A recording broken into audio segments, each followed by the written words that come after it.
เอาต่อไปจะได้เว้าถึงธรรมานุปัสสนาสติปัฏฐาน การกำหนดหูธรรมนี่มันสิมีอยู่หลายหมวดเนาะบทที่หนึ่งในเว้าถึงนิวรณ์ห้าเนาะบทที่สองในสิเว้าถึงขันธ์ห้าอายตนะ12โพชฌงค์7อริยสัจ4ได้เพิ่นมารวมอยู่ในธรรมานุปัสสนาสติปัฏฐานแต่ก่อนอื่นบทก็ขอทำความเข้าใจเกี่ยวกับเรื่องนิวรณ์นี่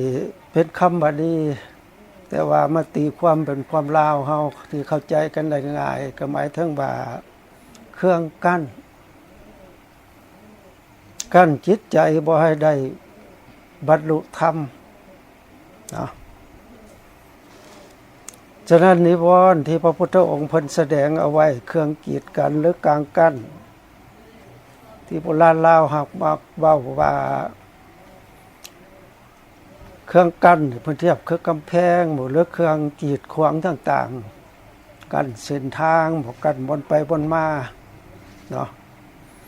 นามธรรมมันคือกันมันจะมีสภาพอยู่2อย่างนามธรรมที่เป็นฝ่ายดีเพิ่นเอิ้นว่ากุศลคันนามธรรมที่เป็นฝ่ายบ่ดีนี่เพิ่นเอิ้นว่าอกุศลฉะนั้นพวกนิวรณ์ส่วนใหญ่ก็เป็นฝ่ายบ่ดีเป็นธรรมบ่ดีที่เกิดจากอกุศลจิตพร้อมด้วยเจตสิกที่ประกอบเพิ่นแบ่งเอาไว้เป็น5หมวดหมวดที่1ในเอิ้นว่ากามฉันทะนิวรณ์แปลว่าความพอใจติดใจอยู่ในกามคุณอารมณ์เบานั้นนี่ชาวพุทธทั้งหลายคือสิเข้าใจแล้วว่ากามคุณนี่แม่นอีหยังแท้กามะกับคุณความจริงในกามะแปลว่าความมักความใคร่ความอยากได้เนาะสันทะนี่ก็หมายถึงความพอใจเนาะเอามาต่อกันเข้าแต่ว่าความมักความพอใจอันนี้อยู่ในกามนี่ทางพุทธศาสนาแยกออกเป็น2ประเภทอันหนึ่งนั้นมันวัตถุกามเนาะ2กิเลสกามวัตถุกามนี่ก็ได้แก่รูปเสียงกลิ่นรสโผฏฐัพพะที่ผ่านทางประสาทสัมผัสทั้ง5ถ้าเวลาอกุศลเกิดนะเกี่ยวกับโลภะแล้วก็มีความมักความพอใจในรูปในเสียงในกลิ่นในรสในโผฏฐัพพะเนาะอันที่2นี่มันกิเลสกามก็หมายถึงตัวตัณหาหมายถึงตัวโลภะโดยกลุ่มเพราะโลภะนี่มีสื่อเอิ้นหลายๆอย่างเนาะแต่หลักๆก็เอิ้นว่าโลภะความโลภหรือความอยากได้แต่โลภะนี่มันสิมีทั้งโลภะจิตโลภะเจตสิกโลภะจิตนี่สินอนอยู่ในอกุศลจิต12ใน12อย่างเพิ่นแบ่งออกเป็นโลภะจิต8เนาะแล้วเจตสิกนี่ก็มีอกุศลเจตสิก14ใน14อย่างนั้นก็มีคำว่าโลภะเจตสิกตัวเข้าไปปรุงแต่งถือว่าโลภะจิตนี่เป็นตัวฮู้แต่ความฮู้แบบฮู้นี่ฮู้แบบจิตฮู้ถ้ามีโลภะเจตสิกพร้อมด้วยสหสัตธรรมมาประกอบแล้วก็พาให้เกิดความมักความอยากได้ก็เลยเอิ้นว่าเป็นตัวตัณหาตัณหาตัวนี้ทางพุทธศาสนาเพิ่นแยกตามชั้นภูมิของสัตว์ที่ไปเกิดถ้าสัตว์ที่มาเกิดอยู่ในกามภพโดยเฉพาะก็อยู่ในกามภูมิ11 กามภูมิ11นี่มันหยังแด่แม่นอบายภูมิ4มนุษย์1สวรรค์6อันนี้เว้าเฉพาะมนุษย์กับเทวดาผู้สิบ่ติดใจของใจอยู่ในกามตัณหานี่โอ้ยากถ้าบ่ได้ฝึกหัดอบรมบ่มเพาะแนวคิดจิตใจทั้งฝ่ายกุศลที่ดีงามแล้วก็มักเกิดแนวนี้หลายก่อนฉะนั้นเมื่อได้รับอารมณ์ที่ผ่านมาทางประสาทสัมผัสทั้ง5คือที่กล่าวมาแล้วเฮาเกิดความยินดีพอใจอยู่ในสิ่งที่มากระทบในทวารทั้ง5เพิ่นเอิ้นว่าความยินดีพอใจอยู่ในรูปเสียงกลิ่นรสโผฏฐัพพะพวกเขามักติดอยู่ในอันนี้หลายคันเฮายินดีพอใจอยู่ในสิ่งเหล่านี้แล้วล่ะสิบ่เกิดสติปัญญาเพราะว่าเวลาโลภะหรืออกุศลจิตมันเกิดนี่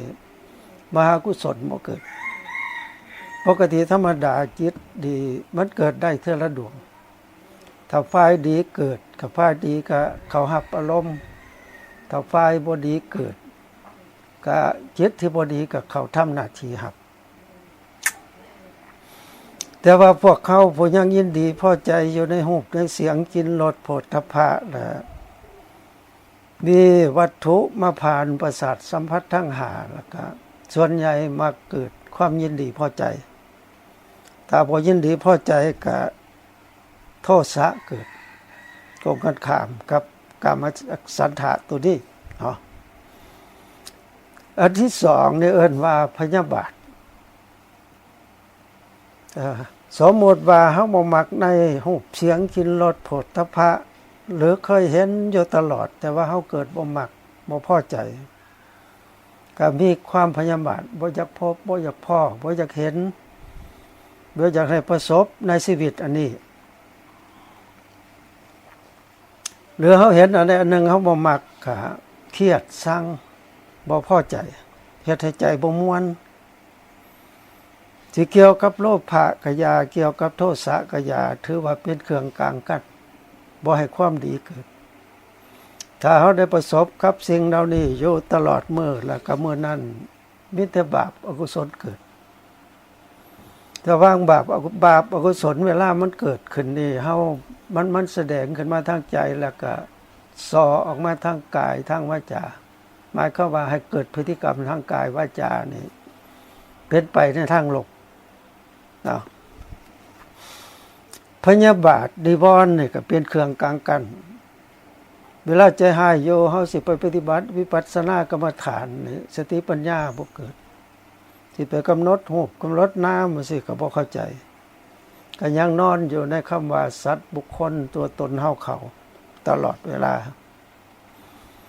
ตัวที่3นี่ถีนมิทธะถีนมิทธะตัวนี้แปลว่าความง่วงซึมได้รับอารมณ์อันไหนบ่ว่าผ่านมาทางตาทางหูทางดังทางลิ้นทางกายก็ค้นคว้ายังบ่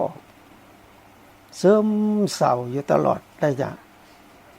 บ่ว่าเห็นอันดีหรือบ่ดีก็อย่าเพิ่นแปลว่าความเสื่องซึมจิตเฮาท้อถอยจากอารมณ์ตัวที่4นี่อุทธัจจะกุกุจจะคิดประเภทนี้ก็เมื่อมันเกิดขึ้นมาแล้ว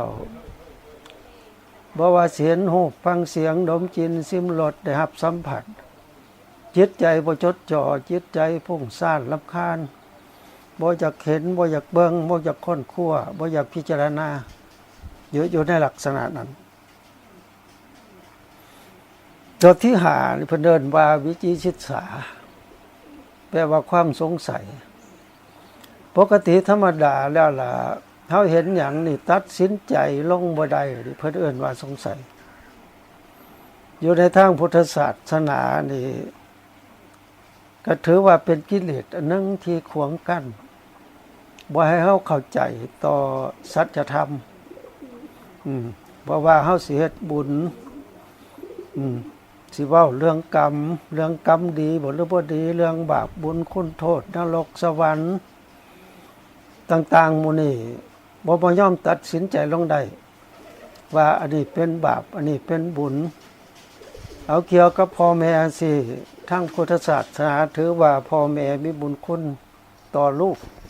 ได้ให้ความอุปถัมภ์บำรุงต่อลูกต่อเต้าตลอดระยะเวลายังเป็นโตของตัวเองบ่ได้ก็บ่ยอมรับฉะนั้นเมื่อบ่ยอมรับแล้วใจประเภทนี้เพิ่นเอิ้นว่าสงสัยมันแม่นบ่หรือบ่แม่นเฮ็ดอันนี้เพิ่นว่ามันเป็นบุญเฮาแสดงกตเวทิตาธรรมตอบบุญแทนคุณพ่อแม่สิ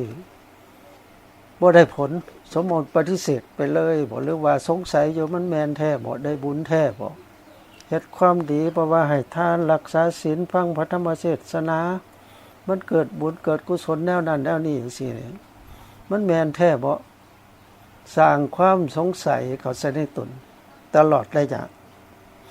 ฉะนั้นวิจิตรศึกษานี่ก็ถือว่ามีบทบาทสำคัญเป็นเครื่องกลางกั้นตราบใดที่เฮายังกลางกันกามฉันทะพยาบาทถีนมิทธะอุทธัจจะกุกุจจะหรือวิจิกิจฉานี่ตัดออกบ่ได้หรือลดพรสิ่งเหล่านี้บ่ได้แล้วเฮาสิบ่เข้าใจสัจธรรมบ่เข้าใจรูปนามบ่เข้าใจสัตว์บุคคลตัวตนเฮาเขาบ่เข้าใจว่าเฮ็ดบุญได้บุญหรือบ่ได้บุญเนาะแม่นเฮามาปฏิบัติวิปัสสนาน่ะเพิ่นสอนให้กำหนดอิริยาบถยืนย่างนั่งนอนว่ามันเป็นวิปัสสนาแท้บ่หรือบ่แท้ต่อคันเป็นแนวนี้ล่ะเฮ็ดไปก็บ่บรรลุหยังตัดความสงสัยบ่ได้ปกติธรรมดาเฮาสิหายังลงไปบ่ว่าทางคดีโลกคดีธรรม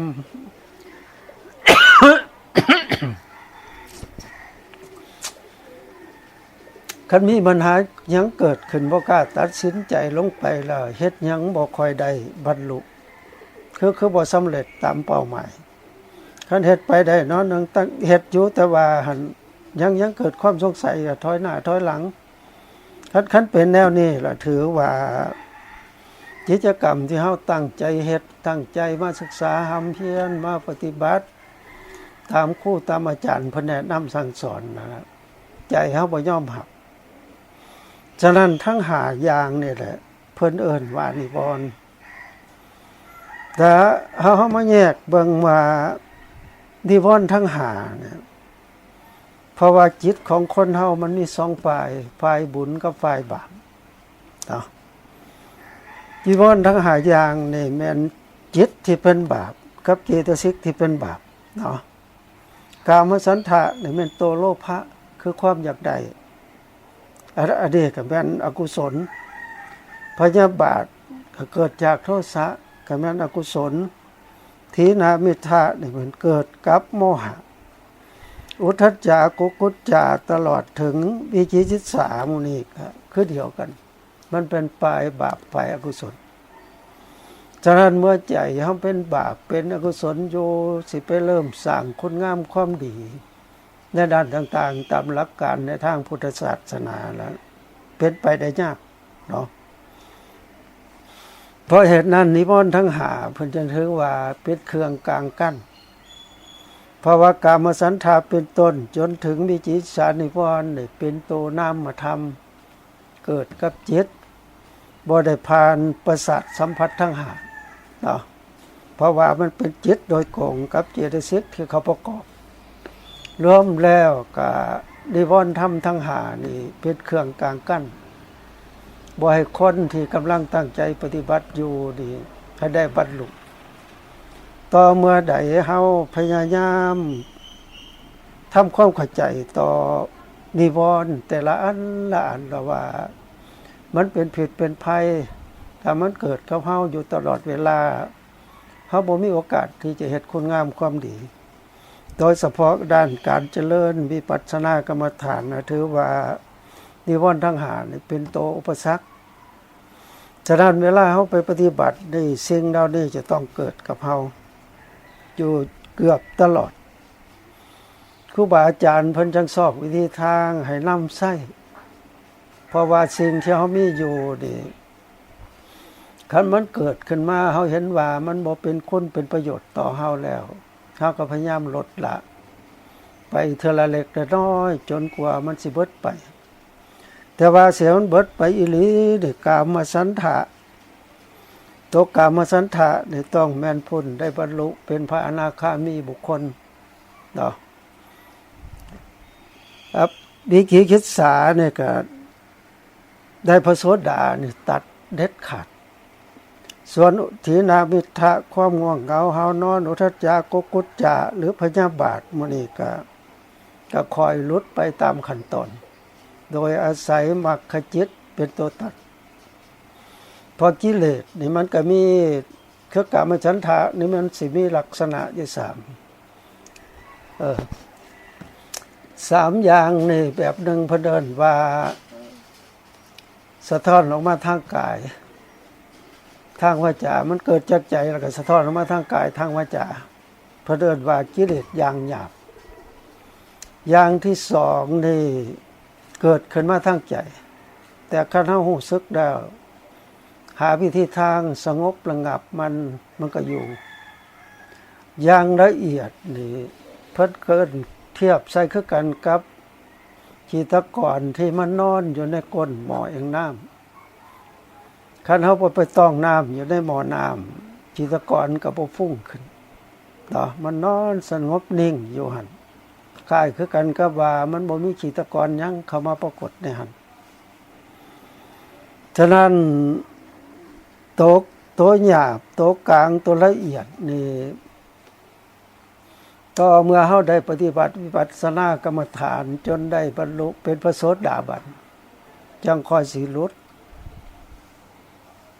สิ่งเหล่านี้ลงเทื่อละหน่อยอันที่ได้เด็ดขาดคือวิจิกิจฉาไปถึงพระโสดาบันพยาบาทอย่างหยาบนี่ก็เบาลงกามสันทะนี่ก็ยังมีแต่ว่าอย่างหยาบบ่มีเข้าหลักการกฎเกณฑ์แบบว่าปฏิบัติไปตามฮีตข้องประเภทนี้บ่ล่วงเกินเป็นเท่านั้นเนาะฉะนั้นสิ่งเหล่านี้ส่วนใหญ่มันจะเกิดจากใจเฮาคิดเฮาค้นคว้าใจเฮาคิดแล้วก็สิ่งเหล่านี้มันเกิดขึ้นมาแล้วก็เฮาค้นคว้าทางด้านนามธรรมเพิ่นจึงเอิ้นว่าสิ่งเหล่านี้เกิดเป็นนามธรรมเป็นธรรมารมณ์นี่ต้องเกิดกับจิตกับใจอันนี้เป็นหมวดหนึ่งอยู่ในธรรมานุปัสสนาสติปัฏฐานบทที่สองนี่ขันธ์ห้านี่พวกเขาได้เรียนมาในเบื้องต้นว่าปรมัตถธรรมมันมีอยู่4อย่างเพราะว่าความจริงอยู่ในโลกมันมีอยู่2อย่างคือได้เว้าผ่านมาแล้วจริงตามสมมุติอันหนึ่งจริงตามสภาวะอันหนึ่งจริงตามสมมุติก็เป็นสิ่งที่สังคมโลกเขาสมมุติขึ้นมานำใส่ให้เป็นประโยชน์ในการติดต่อพัวพันหรือการปากการเว้านำกันให้เข้าใจภาษาของกันและกันและอื่นๆขันธ์ทั้งห้านี่เป็นปรมัตถ์แท้ต่ออย่างจิตนี่ครับเป็นวิญญาณขันธ์จิต89หรือ121มีลักษณะหู้อารมณ์กับคิดอารมณ์กระจัดเป็นกองหนึ่งเอิ้นว่าวิญญาณขันธ์ส่วนรูป27หรือ28รูปที่กล่าวมาแล้วนั้นคนเฮาผู้หนึ่งก็ได้ผู้ละ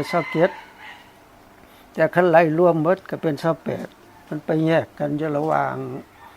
ผู้หญิงกับผู้ชายเนาะฉะนั้นรูป28รูปนี่เอามาเป็นกองหนึ่งเอิ้นว่ารูปประขันธ์ส่วนเจตสิกขา12ดวงแบ่งเอาเวทนาเจตสิก1ดวงมาเป็นเวทนาขันธ์เอาสัญญา1ดวงมาเป็นสัญญาขันธ์เจตสิกที่เหลืออีก50ดวงเป็นสังขารขันธ์คือเป็นตัวปรุงแต่งอันนี้เฮาก็สิได้กำหนดรู้ฉะนั้นอยู่ในปรมัตถ์ทั้ง4นี่จิต89หรือ121เอามาเป็นขันธ์เดียวซึ่งสิมีลักษณะต่างกันเป็นอกุศลจิตอเหตุกจิต หรือว่ากามาจวจระโสภณจิตรูปาวจระอรูปาวจระโลกุตระอันนี้แยกไปตามภูมิธรรมแต่ว่าทั้งหลายทั้งปวงนั้นลักษณะรวมคือหู้กับขึกก็เอามาเป็นกองเดียวเอิ้นว่าวิญญาณขันธ์ส่วนเจตสิก52ดวงนี่เขาประกอบกับจิตในลักษณะ4อย่างนั่นก็แยกออกได้เพราะว่าลักษณะเฉพาะเพิ่นมีอย่างผัสสะเป็นธรรมชาติที่กระทบอารมณ์เวทนาธรรมชาติเสวยอารมณ์สัญญาธรรมชาติจำอารมณ์เจตนาธรรมชาติที่กระตุ้นและสักส่วนสัมปยุตธรรมตั้งอยู่ในอารมณ์เดียวนี่สินะให้จดจ่ออันนั้นแยกออกได้ลายแต่ละตัวแต่ว่าใน52ดวงหันเพิ่นแยกออกเป็นพิเศษอยู่เพิ่นว่าเวทนาเสวยสัญญาจำส่วนผัสสะและอื่นๆนั้นถึงลักษณะเพิ่นสิแตกต่างกันแต่ละอันก็มีลักษณะปรุงแต่งเพิ่นเอารวมไว้อยู่ใน50อันนะครับเป็นตัวสังขารเนาะส่วนนิพพานคือปรมัตถ์ที่4หั่นบ่อยู่ในขันธ์ทั้ง5เนาะนิพพานนี่เป็นขันธวิมุตติหมายความว่าอยู่ใน31โลกบนสัตว์ไปเกิดนี่บ่มีคำว่านิพพานอยู่ในหันเหลืออยู่ใน7 8 9เจตสิก2รูป28ก็บ่มีคำว่านิพพานอยู่นะฉะนั้นเพิ่นจึงแยกออกเป็นปรมัตถ์อันหนึ่งเพราะว่านิพพานนี่เป็นธรรมารมณ์คือเขาจะฮู้ได้โดยใจแต่ใจที่มีลักษณะฮู้หรือคิดนี่ใจปุถุชนนี่บ่มีโอกาสสิไปฮู้บ่มีโอกาสสิไปเห็นบ่มีโอกาสสิเอานิพพานมาเป็นอารมณ์ใดเพิ่นจึงใช้คำว่านิพพานนี่เป็นอารมณ์นอกโลกคำว่าโลกตัวนี้นอกจากหมายถึงโตเฮาแล้วก็หมายรวมบนที่สัตว์ไปเกิดอันนั้นโลกอยู่ใน31โลกคือ31ภูมิบนสัตว์ไปเกิดฉะนั้นนิพพานนี่บ่ได้นอนอยู่ใน31โลกอยู่ตั้งหากของเพิ่นแล้วก็บ่แม่นรูปบ่แม่นเสียงบ่แม่นกลิ่นบ่แม่นรสบ่แม่นโผฏฐัพพะแต่เป็นธรรมารมณ์อันนี้บ่ได้นอนอยู่ในกามธรรมารมณ์รูปธรรมารมณ์หรืออรูปธรรมารมณ์ต่อเมื่อใดเฮาเจริญวิปัสสนากรรมฐานจนได้ผ่านญาณทั้ง16อย่างไปฮอดมรรคญาณคือตัวอย่างโสดาปัตติมรรคเวลาเกิดโสดาปัตติมรรคจิตเกิดนี่บ่แม่นเอารูปเสียงกลิ่นรสโผฏฐัพพะที่เป็นกามคุณหรือเอาบัญญัติต่างๆมาเป็นอารมณ์แต่เอานิพพานเป็นอารมณ์คือมรรคจิตนี่เขาไปฮู้นิพพานเมื่อมรรคจิตดับลงแล้วผลจิตเกิดขึ้นก็มีนิพพานเป็นอารมณ์พระอริยบุคคลดังกล่าวนี่เมื่อมรรคผลเกิดมีนิพพานเป็นอารมณ์แล้วแนวคิดจิตใจของเพิ่นกลับมาคิดเกี่ยวกับอารมณ์ธรรมดาธรรมชาติที่เฮาได้รับอยู่ตลอดเวลาถ้าหากว่าเพิ่นปฏิบัติวิปัสสนากรรมฐานต่อไปอีกเฮ็ดให้มรรคจิตเบื้องสูงคือสกิทาคามีมรรคสกิทาคามีผลอนาคามีมรรคอนาคามีผลอรหัตตมรรคอรหัตผลเกิดช่วงนั้นจึงจะมีนิพพานเป็นอารมณ์เป็นอันนั้นฉะนั้นขันธ์ทั้ง5ก็นอนอยู่ในกายกับใจหมายความว่านอนในจิต8 9เจตสิก52รูป28เอามาแยกเป็น5กองเพื่อให้เกิดความรู้ความเข้าใจเติมเพิ่นก็เอาขยายความจาก5มาเป็น12เป็นอายตนะภายใน6คือตาหูดังลิ้นกายใจอายตนะภายนอก6ก็มีรูปเสียงกลิ่นรสโผฏฐัพพะธรรมารมณ์ที่เป็นอันนี้แล้วจากหันไปว่าถึงโพธิทรงองค์แห่งการตรัสรู้7อย่างย้อนไปฮอดอริยสัจ4 รายละเอียดทางด้านทฤษฎีอยู่ในวิปัสสนาภูมินี่กว้างขวางหลายผู้เข้าใจเรื่องจิตเจตสิกโลกนิพพานจังสินำใส่เรื่องเหล่านี้ได้แต่ว่าความเข้าใจของเฮาผู้ยังเป็นปุถุชนอยู่นี่แน่นอนผู้ใดเรียนปรมัตถ์ต้องเข้าใจความรู้ความเข้าใจที่เฮานำใส่อยู่ให้เป็นประโยชน์นี่ก็อยู่ในขันว่ารู้ตามทฤษฎีคือบทเทศนาของพระพุทธเจ้ากับครูบาอาจารย์เพิ่นเทศเอาไว้ถ้าเฮาบ่นำทฤษฎีนี่ลงสู่ภาคปฏิบัติตัวจริงแนวใดก็บ่เข้าใจเพราะความรู้นี่มันมีอยู่3ประเภทถ้าเดินว่ารู้แบบจิตรู้นี่ประเภทหนึ่งรู้แบบทั่วๆไปแบบธรรมดาธรรมชาติรู้แบบสัญญารู้ก็อีกแบบหนึ่งหมายถึงเข้าไปเห็นได้ยินได้กินได้รสได้สัมผัสแล้วจื้อจำเอาได้เมื่อเกิดปัญหายังมาหรือไปพบเห็นอยู่บนหน้าเขาก็ทวนคืนได้อันที่3ในหู้แบบปัญญาหู้เอาปัญญาเนี่ยก็แยกออกเป็น2ประเภทสัพปัญญาโลกีคือเขาเห็นได้ยินได้รสได้กินได้รสได้สัมผัสแล้วก็เอามาค้นคว้าเพราะว่าผ่านประสาทสัมผัสทั้ง5มันต้องลงสู่มโนทวารเป็นธรรมารมณ์ลงสู่มโนทวารล่ะใจสิเป็นผู้ค้นคว้าว่าอันใดดีอันใดบ่ดีอันใดถูกบ่ถูกได้ค้นคว้าให้ละเอียดจนเห็นเป็นรูปธรรมต่อนามธรรมแต่ว่าพฤติกรรมที่เฮาค้นคว้านี่ใช้จิตเป็นตัวค้นคว้าก็ใช้ปัญญานั่นแหละสติปัญญาเข้าไปค้นคว้า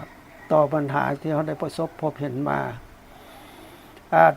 สิ่งที่เราเห็นมาเนี่ยอาจจะถูกต้องสอดคล้องกับหลักที่พระพุทธเจ้าเพิ่นเทศน์เพิ่นสอนเอาไว้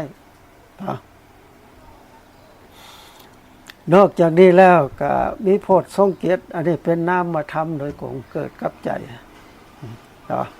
อริยสัจสี่เนี่ยก็ตัวนี้ถือว่าเพิ่นไปแยกไว้แนวนี้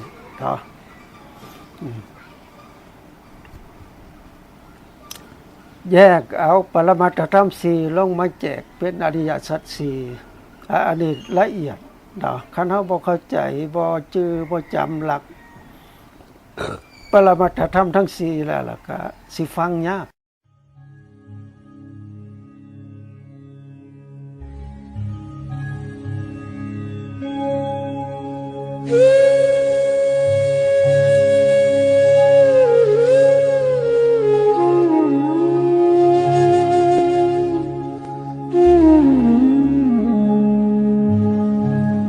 इदं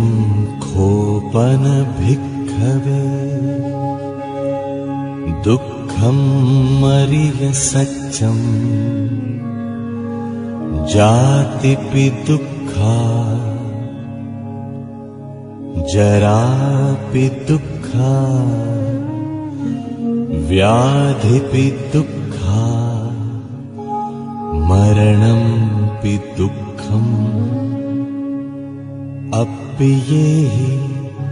संपयोगो दुःखो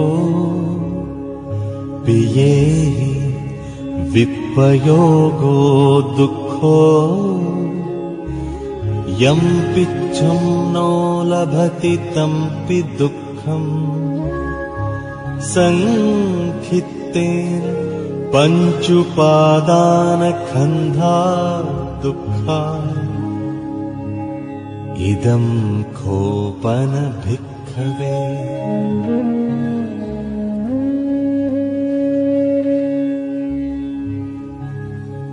इदं खोपन भिक्खवे दुःखसमुदयं यम् अरिय सच्चम् यायं तण्हा पोनो भविका नन्दिरागसहगता तत्र तत्राभिनन्दिनी सेयद्धीदम् कामतण्हा भवतण्हा विभवतण्हा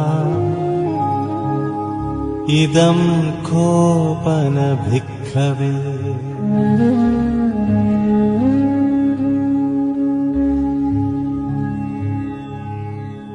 इदं खोपन भिक्खवे दुःखनिरोधम् अरियसत्यम् यो तस्सायेव तण्हाय अशेष विराग निरोध जागो पटिनिस्सग्गो मुक्ति अनालयो इदं खोपन भिक्खवे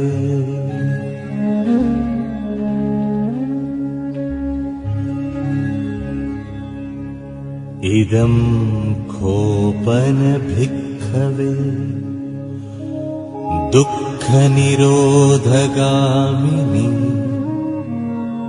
पटिपदा अरियसत्यम् अयमेव अरियो अट्ठङ्गिको मग्गो सेयत्विदम् सम्मादिट्ठि सम्मासङ्कप्पो सम्मावाच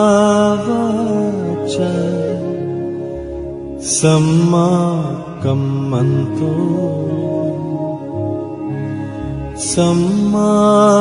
आजीवो सम्मावायामो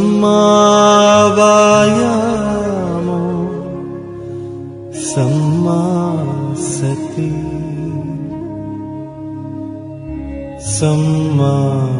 समाधि